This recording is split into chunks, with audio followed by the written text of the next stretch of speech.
வணக்கம் நிகிதா. ஓய்வு பெற்ற சப் இன்ஸ்பெக்டர் முன்னாள் முதல்வர் கருணாநிதிக்கு பாதுகாப்பு அதிகாரியாக இருந்த ஜாகீர் உசேன் பிஜ்லி நேற்று காலை ரம்ஜான் நோன்பு ஆரம்பிக்கும் நேரத்தில் மசூதி ஒன்றில் தொழுகை நடத்திவிட்டு வெளியே வந்தபோது சரமாரியாக அரிவாளால் வெட்டி திருநெல்வேலியில் படுகொலை செய்யப்பட்டார். இதனை கண்டித்து பல்வேறு அமைப்புகள், திருநெல்வேலி மாநகரத்தின் அனைத்து இஸ்லாமிய அமைப்புகளின் சார்பில் உடலை வாங்க மறுத்து இன்று இரண்டாவது நாளாக போராட்டம் தொடர்ந்து வருகிறது நிகிதா.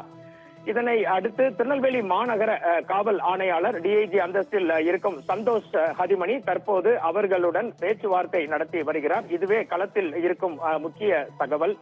இன்று காலை பார்த்தீர்கள் என்றால் நேற்று சிங்கப்பூரில் இருந்து உடனடியாக கிளம்பி வந்த அவரது மகன் ரகுமான் 5 கோரிக்கைகளை முன்வைக்கிறார் நிகிதா.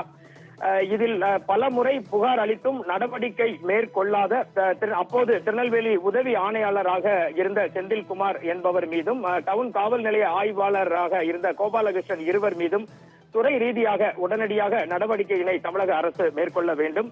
தற்போது நடைபெற்று வரும் விசாரணையில் தங்களுக்கு எந்த நம்பிக்கையும் இல்லை. எனவே இந்த வழக்கினை உடனடியாக சிபிசிஐடியிடம் ஒப்படைக்க வேண்டும். இது தவிர தமிழ்நாட்டின் வக்ஃபு வாரிய தலைவராக இருக்கும் பாராளுமன்ற உறுப்பினர் நவாஸ்கனி திருநெல்வேலிக்கு வருகை தர வேண்டும். அதன் பிறகு தகுந்த இழப்பீடு எங்களுக்கு அளிக்கப்பட வேண்டும். முக்கியமான கோரிக்கை என்னவென்று பார்த்தீர்கள் என்றால், இதில் முக்கிய குற்றவாளியாக கருதப்படும் கிருஷ்ணமூர்த்தி என்ற தௌஃபிக் அவர் இன்னும் தலைமறைவாகவே உள்ளார். அவர் இதுவரை கைது செய்யப்படவில்லை நிகிதா. அவரை உடனடியாக கைது செய்ய வேண்டும். இது போன்ற 5 முக்கிய கோரிக்கைகளை அவர்கள் முன் வைத்துள்ளனர்.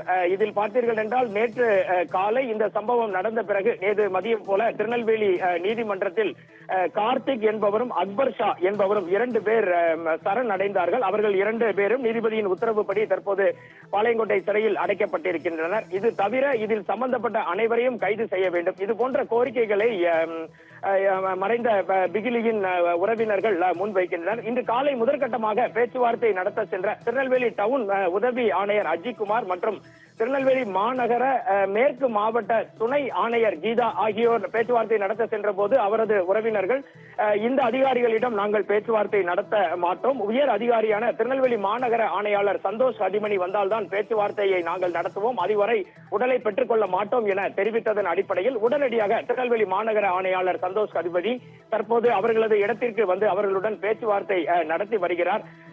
பெரும் போலீஸ் பாதுகாப்பு அசம்பாவிதங்கள் எதுவும் நேர்ந்து விடாமல் இருப்பதற்காக இங்கே குவிக்கப்பட்டிருக்கிறது. பேச்சுவார்த்தை தொடர்ந்து நடைபெற்று வருகிறது.